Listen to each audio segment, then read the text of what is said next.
সংখ্যালঘু ভোটই তার হাতিয়ার। সংখ্যালঘু ভোটকেই হাতিয়ার করে লোকসভা ভোটে 5 বারের সাংসদ অধীর চৌধুরীকে পরাস্ত করে নিজে দায়িত্ব নিয়ে জিতিয়েছেন সাংসদ ইউসুফ পাঠানকে।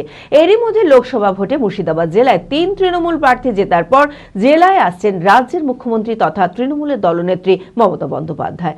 সামনে বিধানসভা ভোট, আর সে কারণেই এবার তার উপর দায়িত্ব দিতে পারেন দলনেত্রী, এমনটাই আশা করছেন হুমায়ুন।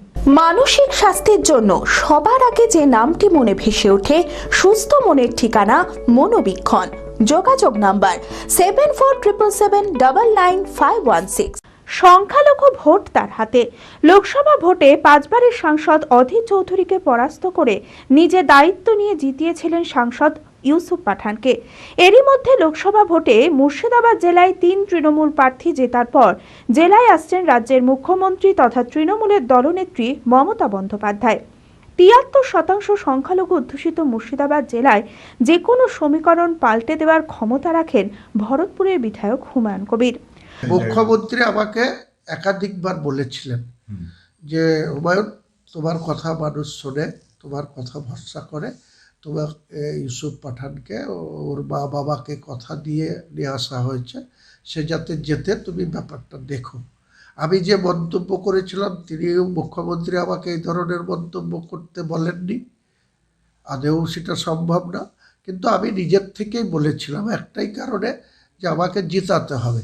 আমি যদি মনে করি যদি আমি এই ধরনের কথা না বলতাম, তাহলে হিন্দু ভোটের এইভাবে যদি বিজেপির ভোট পার্সেন্টেজ যদি না বাড়তো, তাহলে এখানে ইউসুফ পাঠান জিতত না, ওখানে আবু তাহের খানও জিতত না, ওখানে সেলিম জিতত। কারণ অত গৌরীশঙ্কর ঘোষও কোনোদিন অত ভোট পেত না, 2,92,000 ভোট, আর ইনি 3,72,000 ভোট, 3,72,000 ভোট পেল। এটা ভোটটা এই কারণেই হয়েছে। তবুও যারা বলছে, অধীরবাবু বলছে যে মুসলিমরা ভোট দেয়নি, এটা উনি ঠিক করছেন না। কারণ আমি দেখেছি, আমি একবারে পরিসংখ্যান দিয়ে হিসেব নিকেশ করে বলে দেব যে 5 লক্ষর মতো হিন্দু ভোট পোল হয়েছে, তার ভিতরে মাত্র 80,000 মতো ভোট হিন্দু পেয়েছে অধীর, আর 3,72,000 ভোট পেয়েছে নির্মল সাহা। মুসলিমরা তো কেউ নির্মল শাহকে ভোট দেয়নি, তাহলে সেটা হিন্দু ভোট। আর এখানে 80,000 ভোট, তাহলে 4,40,000 অধীর ভোট পেয়েছে। এই 4,40,000-এর মধ্যে 3,80,000 ভোট, 3,60,000 থেকে 80,000 ভোট হচ্ছে মুসলিমদের ভোট। যদিও তার বিতর্কিত মন্তব্যের জন্য একাধিকবার তিরস্কৃত হলেও মুখ্যমন্ত্রী স্নেহভাজন হয়ে থেকেছেন। সেই কারণে তিনি বুক ফুলিয়ে বলতে পারেন, বেলডাঙ্গায় খুব শীঘ্রই বাবরি মসজিদ তৈরি করবেন তিনি। সেই সঙ্গে প্রস্তুতিও শুরু করে দিয়েছেন। বেলডাঙ্গাতে আমি করতে চেয়েছি একটাই কারণ, এটা মুসলিমদের একটা আবেগ। প্রায় 33 বছর হয়ে গেল মসজিদটা, একটা ঐতিহাসিক সদ, সেটাকে ভেঙে ফেলা হয়েছে। সেখানে মুসলিমের পার্সেন্টেজ কম বলে তারা আর সেইভাবে শক্তি নিয়ে সেই সদটাকে আর গড়তে তাদের অনেক প্রবলেম হচ্ছে। তো আমরা এখানে এত পার্সেন্ট আছি, তো আমরা তো বহু মসজিদ, আমি নিজে একটা মসজিদ 3 বছর আগে এখানে আমরা সবাই মিলে করেছি, আমি সেই মসজিদেরও সভাপতি আছি। তো কোর্ট যেটা রায় দিয়েছে সেটা তো সবাই মেনে নিয়েছে। বাবরি মসজিদের জায়গায় রাম মন্দির প্রতিষ্ঠা হয়ে গেছে। তাহলে আমরা যদি এখানে বাবরি মসজিদ করি, সেটা আমাদের মুসলিম সম্প্রদায়ের একটা আবেগ, তাদেরকে আবার নতুন করে উৎসাহিত করা, বা তাদের যে মসজিদটা ভেঙে গিয়েছে সেই মসজিদটা তৈরি হওয়া। এছাড়াও একটি উন্নত চিকিৎসা পরিষেবা সম্পন্ন 200 বেডের বেসরকারি নার্সিংহোম ও রিসর্টও তৈরি করবেন তিনি। সংগ্রহ করা হবে। এমন একটা ইম্পর্টেন্ট জায়গা যে এধারে এনএইচে যারা যাবে তারাও দেখতে পাবে এই সব, আর যারা রেল লাইন দিয়ে রেলের পথে যাবে তারাও দেখতে পাবে এই সব। ওখানে শুধু বাবরি মসজিদ না, আমি পরবর্তীকালে ভেবেছি যে বাবরি মসজিদ, তার পাশাপাশি আমাদের রাজ্যের মুখ্যমন্ত্রী স্বাস্থ্যসাথী যেটা টাকা দেন 5 লাখ টাকা বছরে, সেখানে অনেক প্রাইভেট নার্সিংহোমগুলা অনেক অনিয়ম করে। 5,000 টাকার একটা অপারেশন করতে গিয়ে একটা গরিব মানুষ স্বাস্থ্যসাথীর কার্ডে 20,000 25,000 টাকা ডাক্তাররা নিয়ে নিচ্ছে, দিয়ে সরকারকে কিন্তু টাকা গুনতে হচ্ছে, কিন্তু সেইভাবে উন্নত মানের পরিষেবা কিন্তু গরিব মানুষ পাচ্ছে না। মুখ্যমন্ত্রীর উদ্দেশ্য সঠিক আছে, কিন্তু গরিব মানুষের যে ধরনের পরিষেবা পাওয়া উচিত এই টাকায়, কিন্তু এখানে কিছু অসাধু ব্যক্তি নার্সিং হোম করে তারা কিন্তু এইসবগুলো করছে। তো আমি ওখানে একটা প্রায় 4তলা 5তলা যতটুকু পারমিশন পাওয়া যায় একটা 200 বেডের একটা হসপিটালও তৈরি করব, এবং সেই সঙ্গে প্রায় 200 জন রাত্রি যাপন করতে পারবে এরকম একটা মেহমানখানা, বাংলাতে যেটা মুসলিম ভাষায় বলা হয়, বা আপনি রিসোর্ট বলতে পারেন। আবার সংখ্যালঘু ভোট ধরে রাখতে হুমায়ুনি যে তৃণমূলের তুরুপের তাস সেটা বিলক্ষণ জানে দলও। সামনেই বিধানসভা ভোট, আর সেই কারণে এবার তার উপর দায়িত্ব দিতে পারে এমনটাই আশা করছেন হুমায়ুন। সেই কারণে মুখ্যমন্ত্রীর সভায় নিজের বিধানসভার প্রতিটি পঞ্চায়েত অঞ্চল সহ রেজিনগরেরও বিভিন্ন এলাকা থেকে কর্মী সমর্থকদের নিয়ে যেতে প্রস্তুতি শুরু করে দিয়েছেন হুমায়ুন। যে আমি শুধু ভোট পাওয়ার জন্য রাজনীতি করি এটা ঠিক না।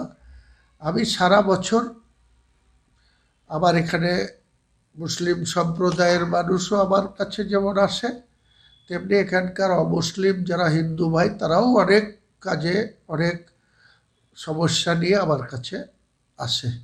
আমি কিন্তু কাউকে দেখি না যে কে হিন্দু কে মুসলিম, তারপরে তার কাজ করব, তারপরে তার প্রতি অবিচার হচ্ছে তার প্রোটেস্ট করব, এটা আমি কখনো দেখি না। ভারতবর্ষের স্বরাষ্ট্রমন্ত্রীকে সামনে রেখে আমাদের মিঠুন চক্রবর্তীও আমাকে মাটিতে পুঁতে দেওয়ার কথা বলেছে। তা আমি সেই পরিপ্রেক্ষিতে বলছি, আমি কোনো দাম্ভিকতা দেখাচ্ছি না। আমাদের নেত্রী, মামাটি মানুষের নেত্রী মমতা বন্দ্যোপাধ্যায় সবসময় দেখবেন কথার শুরুতে এবং শেষে যে কোনো ডায়াসে যে কোনো জায়গায় তিনি মামাটি মানুষকে প্রণাম করেন, মামাটি মানুষকে নমস্কার করেন, মামাটি মানুষের প্রতি শ্রদ্ধা জ্ঞাপন করে তার বক্তব্য শেষ করেন, সমাপ্ত করেন। আমি আপনাকে বলছি মুর্শিদাবাদ জেলার এই মুহূর্তে মুসলিম সম্প্রদায়ের মানুষ এখানে বেশি পরিমাণে বসবাস করে, প্রায় 72%, আর 28% মুসলিম। এই 28% মুসলিমের মধ্যে মাত্র প্রায় 15% অমুসলিম বা যারা হিন্দু ভাই তারা সব সরাসরি বিজেপির সঙ্গে যুক্ত হয়ে গেছে। তারা গ্রাসরুট থেকে শুরু করে বিজেপির দিকেই বেশি তাদের ধ্যান জ্ঞান। তাহলে 15% যদি চলে যায় তাহলে বাকি থাকে 15% অমুসলিম। তো এই অমুসলিমদের সংখ্যার মধ্যে 7 থেকে 10% আমাদের মমতা বন্দ্যোপাধ্যায়ের প্রতি তাদের আস্থা ভরসা আছে। বাকি তারা মমতা বন্দ্যোপাধ্যায়ের সম্বন্ধে তারা কুৎসা করে, প্রচুর বিরূপ মন্তব্য করে, অনেক বাজে কথা বলে, আমরা দেখি, লক্ষ্য করি। কিন্তু আমি এইটুকু বলছি যে এখানকার মুর্শিদাবাদ জেলার মুসলিম সম্প্রদায়ের মানুষরা মমতা বন্দ্যোপাধ্যায়ের প্রতি, অভিষেক বন্দ্যোপাধ্যায়ের প্রতি যেমন আস্থা রাখেন, পাশাপাশি এই জেলায় একসময় সাত্তার সাহেব এখানকার নেতা ছিল, বেলডাঙ্গার প্রয়াত নুরুল ইসলাম চৌধুরী এক সময় মুসলিমদের নেতা হয়ে উঠেছিল। আমি আজকের দিনে আপনাকে এটা বলতেই পারি যে আমি এই মুসলমানদের কাছে আমার এতটাই গ্রহণযোগ্যতা, বিশ্বাসযোগ্যতা হয়েছে যে আমি যে কোনো টাইমে মুসলিম সম্প্রদায়ের যে কোনো অনুষ্ঠানে আমি যদি যাচ্ছি এটা জানতে পারে, তাহলে যেখানে 2000 লোক হওয়ার কথা সেখানে 5000 লোক হয়ে যায়। যে হুমায়ুন কবির কি বলবে, হুমায়ুন কবির কি করবে, এটা শুনবই। চঞ্চলতা তার কথায় কথায় জীবনে মিশে রঙ ভরায়, চুপি সারে মনে সে সাদে সবাইকে পাগল করে, পাগল করে। আমারই মতো আমার নিচের পতাকা पताका चा गजब का स्वाद।